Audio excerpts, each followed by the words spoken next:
Despite losing Caitlin Clark and other key players to injury, Fever still reached WNBA semifinals. The Indiana Fever defied the odds. Indianapolis, AP. The Indiana Fever finally got a chance to celebrate Thursday night in Atlanta. A smiling Caitlin Clark, dressed again in street clothes, rushed the court to hug her teammates. The tone in Coach Stephanie White's voice changed between the first two questions of her post-game news conference. And three-time All-Star guard Kelsey Mitchell recounted her journey here, to her first WNBA semifinal appearance, the one nobody saw coming just a few weeks ago. Yes, this team defied the odds by playing their way, with grit, resilience, and an uncanny ability to adapt to any obstacle that threatened to derail their postseason aspirations. I've had so many coaches in 8 years. I've been on the worst record teams in the Indiana Fever history, so I know where my career started at, Mitchell said after the 6th-seeded Fever rallied in the final minute to beat the 3rd-seeded Dream 87-85 in a decisive Game 3. I know what I've had to go through to kind of be in this position, and I've never had a coach that poured into me respectfully like Steph has. I've never felt that as a pro. The truth is White needed Mitchell every bit as much, maybe even more, than Mitchell needed that tight bond with the league's 2023 Coach of the Year. It wasn't supposed to go this way after general manager Amber Cox spent the offseason pulling together a strong, deep and championship-experienced supporting cast around Clark, the 2024 Rookie of the Year, to turn Indiana into a title contender. But nothing went according to plan. 6-time All-Star forward DeWanna Bonner made only 3 starts and played in just 9 games before she was released.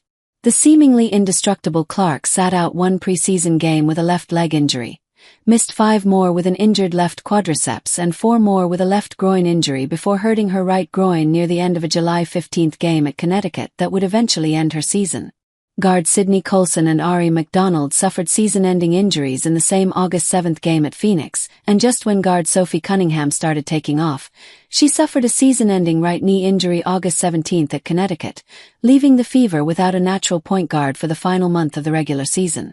But with their playoff hopes teetering, the snake-bitten Fever found an unexpected answer to that massive hole, relying on All-Star center Aaliyah Boston's evolving passing game and watching Mitchell thriving as both a ball distributor and the team's top scorer at 20.2 points per game. This group is just really special, White said.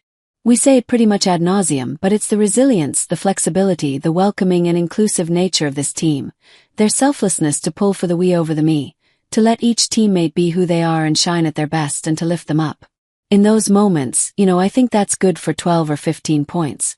It just is, and you couple that with the resilience, the toughness, the grit, the fight, the scrappiness, and you always give yourself a chance. They proved it by winning the league's Commissioner Cup title without Clark and again by closing the regular season with 5 wins in their final 7 games, including each of the last 3, to earn the number 6 seed. They did it again by rebounding from an 80-68 Game 1 loss by winning 2 elimination games, 77-60 on their home court, and then back in Atlanta by scoring the final 7 points, thanks in large part to 5 double-digit scorers and Lexi Hull's steal with 4.8 seconds to play. I'm grateful and happy to be back in the semifinals again, said Natasha Howard, who started her career in 2015 with Indiana before winning 3 WNBA titles and was selected the league's 2019 Defensive Player of the Year. I'm just so excited that we're back here again with this group of young women, and the job is not done yet. Next up is a best-of-5 series that begins Sunday in Las Vegas against 3-time MVP Aya Wilson, an Aces franchise that captured WNBA crowns in 2022 and 2023 and a team that won its final 16 regular season games to finish second and rebounded from its first loss in 44 days by beating Seattle in Game 3. Could they come up with one more surprise? Don't count Indiana out. This group has been through every situation imaginable this year, and we knew that we just had to keep it tight, White said. I love riding with these guys, I love coaching them, and I'm just so incredibly proud of them.